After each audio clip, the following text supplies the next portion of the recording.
에스라 6장 1절에서 12절. 이에 다리오 왕이 조서를 내려 문서 창고 곧 바벨론의 보물을 쌓아둔 보물 정각에서 조사하게 하여.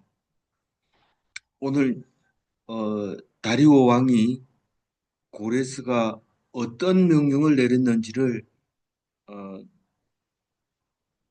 찾아보는 이야기가 나옵니다. 그래서 성전을 다시 건축하게 되고 어, 6년 만에 완공하는 이야기를 오늘 하고 있는데, 음, 그러니까 이전 이야기가 무슨 이야기냐 하면, 이 아닥사스다 1세의 왕이 이 자기 아버지 고레스가 내린 명령을 모르고 성을 건설한다. 그러니까 겁이 나서 정지를 시켰는데, 당연히 성전도 건설이 재건이 멈춰버렸죠. 근데 학기 스가랴가 멈추면 안 된다. 그리고 2년 만에 재개를 합니다. 재개를 하고 막 열심히 하고 있는데, 강 건너 총독이, 그러니까 북이스라엘과 남유다와 시리아와 뭐 두로와 바벨, 레바논 뭐 이쪽에 유브라데 강 동쪽에 있는, 이제 서쪽에 있는, 그러니까 강 건너에 있는 총독이 너희들이 무슨 근거로 이렇게 성전을 짓고 있느냐? 이렇게 얘기를 할 때, 누가 지으려고 했느냐? 이랬을 때 이름을 얘기를 다 합니다. 이름 얘기 다 하고, 이름만 적어서 이제 이 사람들이 지금 성전을 짓고 있습니다. 이렇게 보고하려고 다리오와 함께 하려고 그랬는데, 얘기를 해놓고는 우리 무슨 근거로 그렇게 짓느냐 이러니까, 고레스 왕이 이 조서를 해내는데 아직도 그 명령을 따르지 못하고 있다. 이러니까 다리오 왕이 이 오늘 이 스가랴 에스라스를 기준으로 보면 다리오 왕은 세 번째 왕으로 이렇게 나타나는 거예요. 그렇지만 역사적으로는 조금 이제 더 연구해 봐야 될 일이 있습니다. 근데 학계 스가랴가 계속해서 성전을 지어야 한다고 얘기할 때, 이 사람들은 사람 말을 안 믿고 선지자의 말을 믿고 죽으면 죽으리라 하고 그 성전을 지어 가게 될 때, 하나님이 유다 백성을 대신해서 강 건너 총독이 이야기를 다 합니다. 조사했는 이야기, 하나님에 대한 이야기, 이걸 그대로 해서 그 다리오 왕께, 바사 왕께 편지를 보내서, 이거 이 사람들 얘기 들어보니까 고레스가 지으라 했는데 아직도 못 짓고 있는 거다. 그렇게 얘기하고 있는데 맞습니까? 이러고 다리오와 함께 보낸 거죠, 편지를. 그래서 하나님 말, 하나님 앞에서는 숨김없이 있는 대로 얘기 다 하면 하나님이 도와주십니다. 근데 머리 쓰고 이 사람들한테 얘기하지 말고 성전을 지어야 돼 이러고 나름대로 했다면 하나님 안 도와줬을 겁니다. 저는 그렇게 생각되죠. 그래서 솔직하게 얘기함으로써 하나님이 도와주는데, 말을 힘을 하나도 안 해도 이 총독들이 가서 일러 바치는 척 하면서 오히려 도와주는 것이요. 그런 게 이스라엘의 역사입니다. 아주 그렇게 미워하지만 그러나 그게 좋게 사용되지고 있는 것을 볼 수 있는 거죠. 그래서 다리오 왕이 그 편지를 딱 받아보니까, 강 건너 총독이 이 보낸 편지를 읽어보니까 그 자기 할아버지 고레스 왕이 무슨 편지를 썼는 것 같은 것을 찾아냅니다. 2절 읽어볼까요? 베데도 앙메다 궁성에서 한 두루마리를 찾았으니 거기에 기록하였으되 이 메데도라고 하는 거, 유다도, 메데도 하는 그 도에 앙메다 궁이 있었는데, 메데도가 어디냐면 자그로스 산맥 동쪽, 카스피해 남쪽 이런데 지도를 펴놓고 보면 좋지만 한마디로 얘기해서 이란의 중심부입니다. 여기가 메데도가 이란의 중심부고 앙메다 궁이라고 했는데 옛날엔 엑바타나라고 하는 역사적으로는 그렇게 불렀는데 성경에는 엑메다 궁이라고 얘기합니다. 근데 이 궁만 있는 게 아니라 성 전체가 엑마다 성이었고 엑마다 궁이었는데 그게 뭐냐면 수산성에 있던 또 다른 그 성에 있는 것 아수르의 수도가 어디입니까? 그, 그 요나가 간 니느웨 성, 니느웨 성이나 수산성이나 그 밖에 여러 가지 성이 있는데 이 고레스부터 시작해서 메데도 앙메다 궁에다가 다 갖다 놨습니다. 그러니까 그 메소포타미아에 있는 서류는 다 앙메다 궁에다 갖다 해놓고 도서관이면서 박물관이면서 그런 그 모든 옛날 서류를 다 그다가 모아놓은 성이 있었는데 거기서 결국은 고레스 왕의 명령 한 두루마리를 찾아냅니다. 그 어떻게 기록이 되어 있냐 하면 3절 읽어봅니다. 고레스 왕 원년에 조서를 내려 이르기를 예루살렘에 있는 하나님의 성전에 대하여 이르노니 이 성전 곧 제사 드리는 처소를 건축하되 지대를 견고히 쌓고 그 성전의 높이는 60규빗으로 너비도 60규빗으로 하고 그 고레스가 이제 원년이죠. 그러니까 왕이 되자마자 BC 538년이라고 그래요. 그러니까 망한 지가 588년, 587년 이러니까 50년 있다가 고레스가 등장해서 이스라엘 백성을 돌려보냅니다. 유다 백성을. 그 얘기가 3절 얘기인데 예루살렘 성전을 재건하라고 명령한 얘기입니다.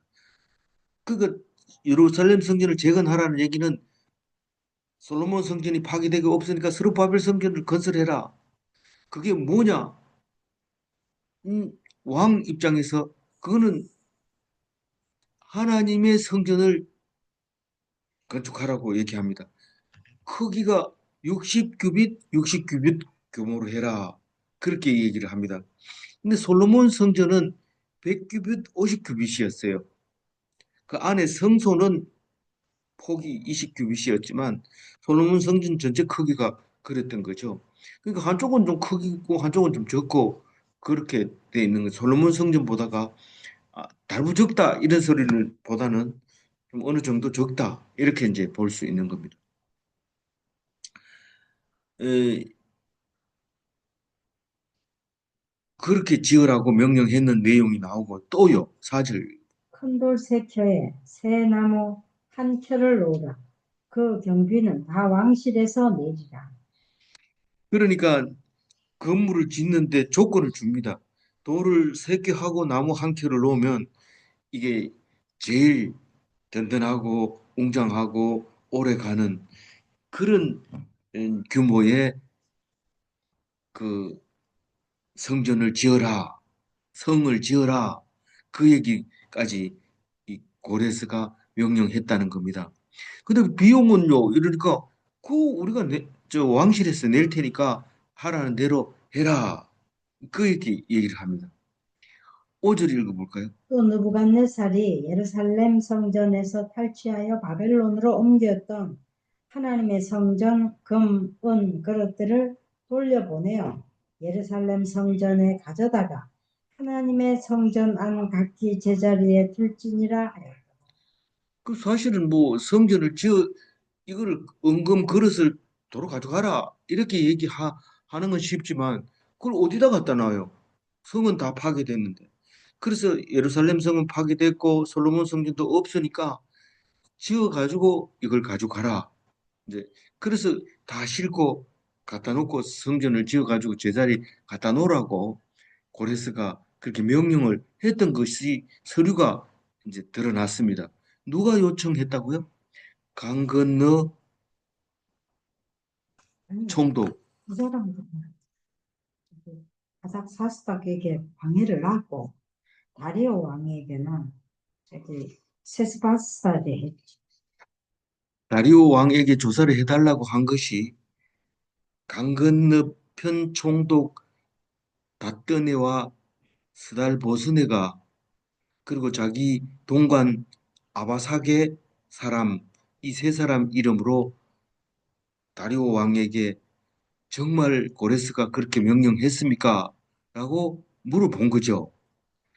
그래서 다리오가 그 서류를 찾아낸 거 얘기하고 있는 겁니다. 알겠어요? 네. 예, 6절 읽어봅니다.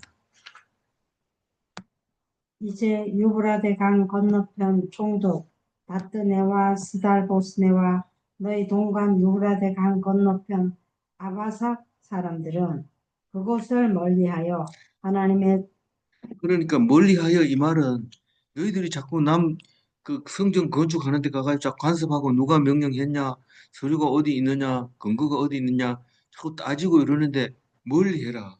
그 가서 방해하지 마라.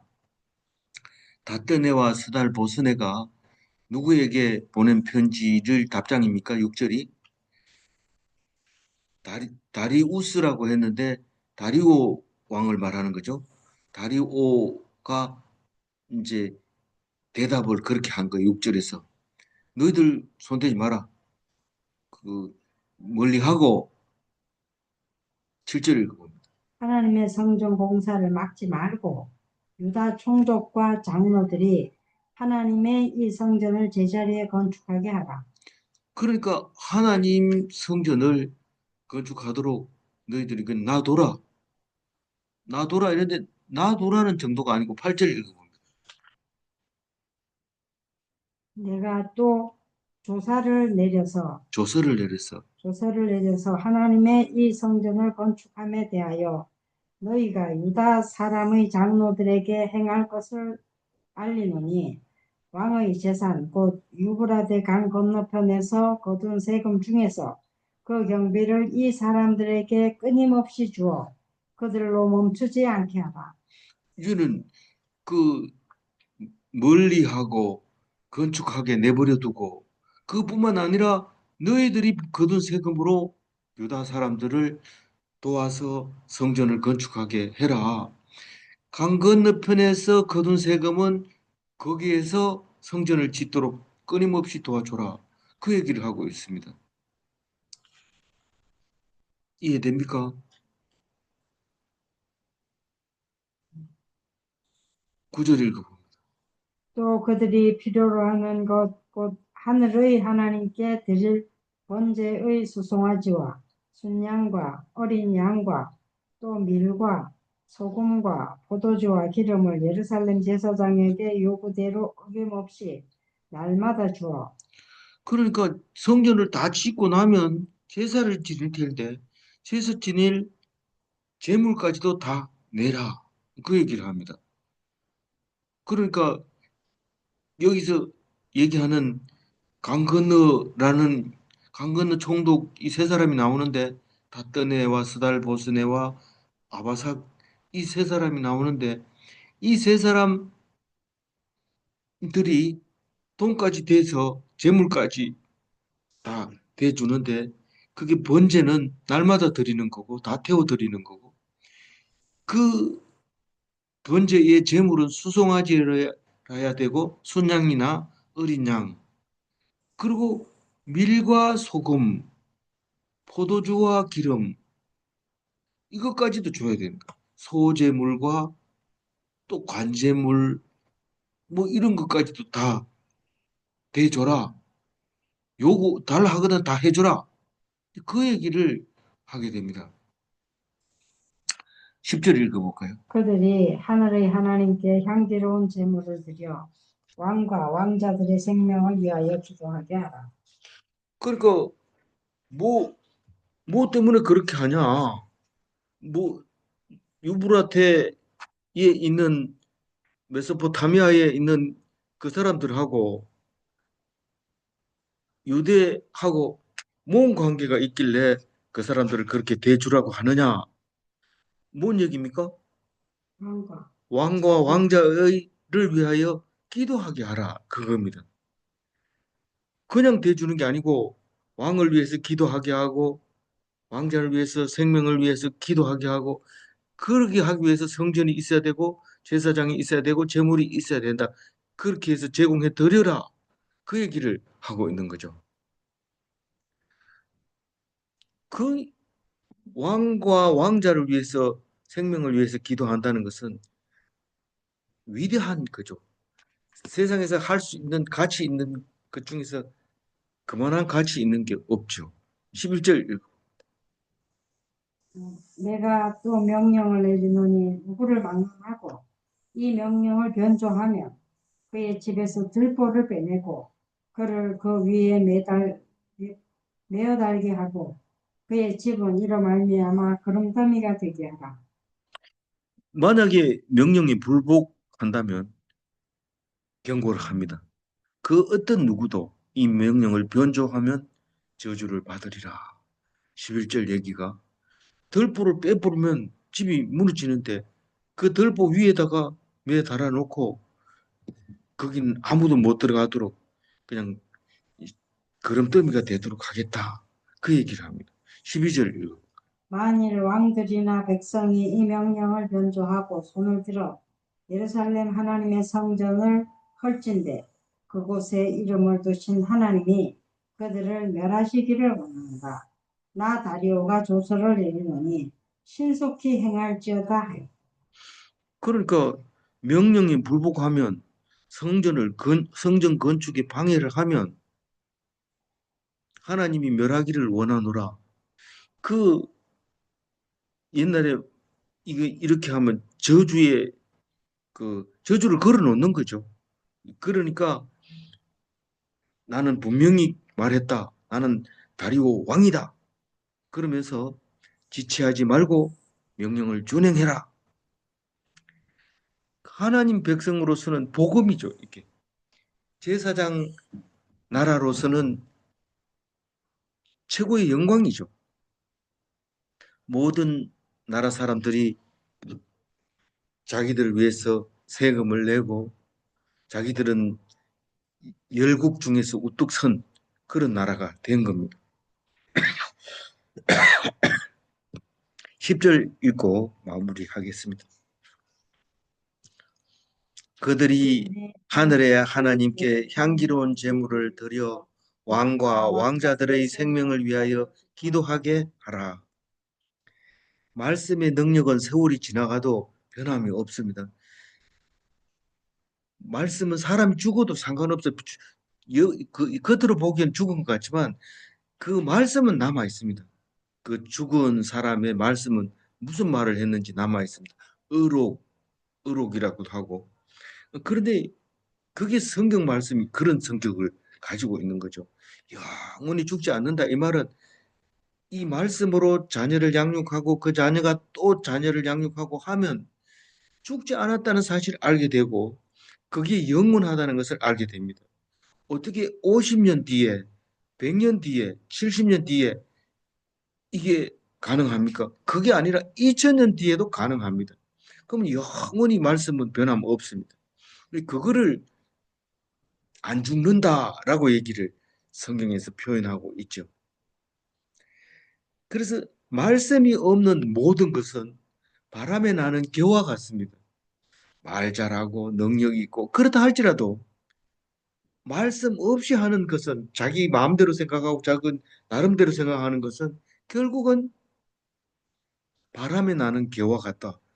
뭐 물체가 있는 것 같은데 바람 불고 나면 안 보입니다. 어디 갔는지. 이제 질문합니다. 아무것도 하지 말고 말씀만 믿으면 되는가? 안 될 것 같아 보여. 안 될 것 같이 느껴져요. 그건 불신이죠. 말씀만 붙잡고 있으면 무엇을 하라는지 합니다. 어떤 사람은 뜨게 하라 그러고, 어떤 사람은 말씀 가르치라 그러고, 어떤 사람은 공부하라 그러고, 어떤 사람은 일하라 그러고, 어떤 사람은 열심히 전도하라 그러고. 근데 그거 해가지고 굶어 죽을 것 같은데요. 안 굶어 죽습니다. 두 번째 질문. 믿음에서 큰 능력이 나오는가? 아무리 능력 있는 것 같아도 어느 날 갑자기 기가 팍 죽어버리는 경우가 있고, 아무 능력이 없고 가진 것도 없는데 그 대단한 사람이 있는데 그것은 우연히 그럴까요? 믿음이 있는 사람에게는 능력이 나오고 믿음이 없는 사람에게는 있는 것 같아도 금방 사라져 버리고 맙니다. 기도하겠습니다. 하나님 감사합니다. 유다 백성이 성전을 짓는 데는 그냥 지어지는 것이 아니라 고레스 왕이 있었고 또 그리고 방해꾼들이 있었지만 또 도와주는 사람도 있었습니다. 그 중에 학개와 스가랴도 있었습니다. 그 말씀이 얼마나 힘이 되었는지 갑자기 일어나서 짓게 됐습니다. 왕의 명령을 무시하게 됐습니다. 근데 그 무시한 게 아니라 그거하고 관계없는 명령이었다는 것을 알게 되고 힘을 얻게 되고 또 도와줘서 하나님의 선지자들이 돕고 현재 정권을 가지고 있는 권력을 가지고 있는 총독들이 돕고 그래서 재건하게 되는 모습을 볼 수 있습니다. 하나님, 우리는 세상에 빠져 있지만 하나님 말씀에 귀 기울이게 하시고 귀한 축복을 놓치지 말게 하여 주옵소서. 말씀만큼은 축복이라는 사실을 깨닫게 하여 주시고 그 말씀으로 말미암아 영원히 죽지 않는 귀한 삶이 되게 하여 주옵소서. 우리는 그냥 두면 떠내려갑니다. 말씀으로 붙잡아 주시고 살게 하여 주옵소서. 감사드리며 우리 주 예수 그리스도의 이름으로 기도 올리옵나이다. 아멘.